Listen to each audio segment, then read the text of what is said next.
a long time. So it's Offaly then playing from left to right in the first half, and I suppose anything other than an Offaly win would be a very big surprise here. Remember, it's 24 years since Dublin last reached the Leinster final. Here they are into an early attack. Brian McMahon there battling with Delaney, picked up by Ronan O'Doherty. Half hooped by Brendan Keeshan, runs loose to Joey Morris into Brian McMahon. Oh, that's a start!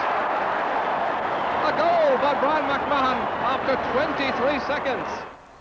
Dublin were 6 points up at half-time, but towards the end of the game, Offaly staged a great revival. Brendan Keeshan cutting it out. Kenneth Hennebury to get there for Dublin. Jim Ling.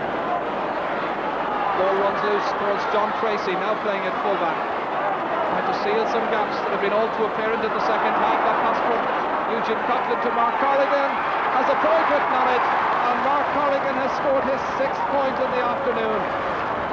So often in the past, he's been their match winner.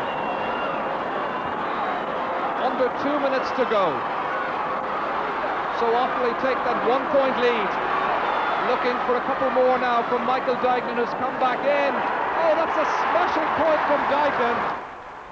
Offaly were a different proposition in the Leinster final as Wexford failed to match the glories of the Kilkenny game. Oh, it's a very poor clearance, half hit by Paul Nolan, only as far as Eugene Coughlin. Drilling it inside. It's Dooley.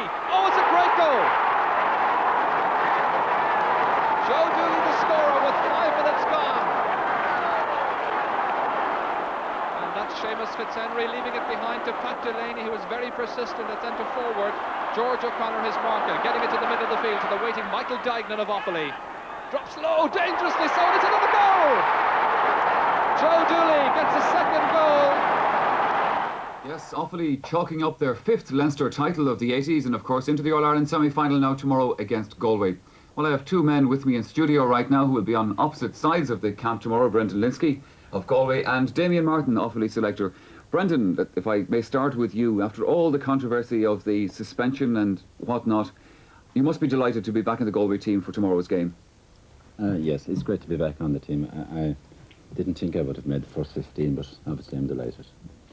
And selected at midfield. Now that has come as a surprise to a lot of people, but not necessarily to people down in your own part of the country. Well, it is a surprise to a lot of people, including myself.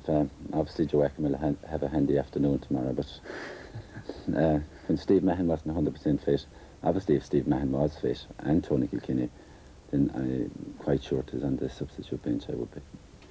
Well, Brendan, if I may turn to Damien on this point, one of the big factors, of course, between Galway and Offaly is the fact that Offaly seem to have this thing over Galway during the 80s in their championship meetings. I'm sure you'll be hoping to continue that tomorrow. We will indeed. We're quietly confident that we'll continue on the good work. Obviously, it's an advantage to us. Psychologically, we feel that we have Galway's measure any time that we have to beat them. And I think, you know, no matter what Cyril has said to the lads, I feel that deep down there has to be a nagging doubt, no matter how confident they may feel.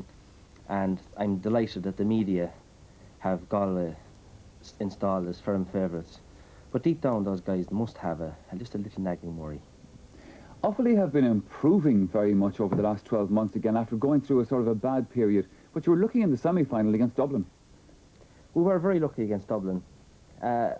I think having lost the league final, there was a little bit of picking up to be done. We didn't train very hard for a Dublin match. That certainly wasn't any reflection on Dublin. It just happened that it was hard to get the lads going again. But they certainly showed a lot of improvement for the Wexford game. And I'm quite confident that they have shown an awful lot of improvement since the Wexford match. And in training, they're moving very well, and it makes me very, very happy about tomorrow. Well, Damien, of course, we know Offaly's form through the Leinster Championship, but Brendan, with Galway in the Championship, of course, we come to the fact it's an All-Ireland semi-final, and we really don't know what to expect from you guys. That's true, but bearing in mind, we haven't lost an All-Ireland semi-final in the last 3 years, and this is going for our 4th year, and we don't intend to lose tomorrow either. Offaly and Galway, of course, always great games, always close, keen rivalry. There is, yeah, there's great rivalry between Offaly and Galway, and obviously we have great respect for Offaly, like, and as Damien said, they have improved 100%. I watched them against Dublin. I also watched them against Wexford. The introduction of Pat Delaney, centre forward, had a big barrier in the game.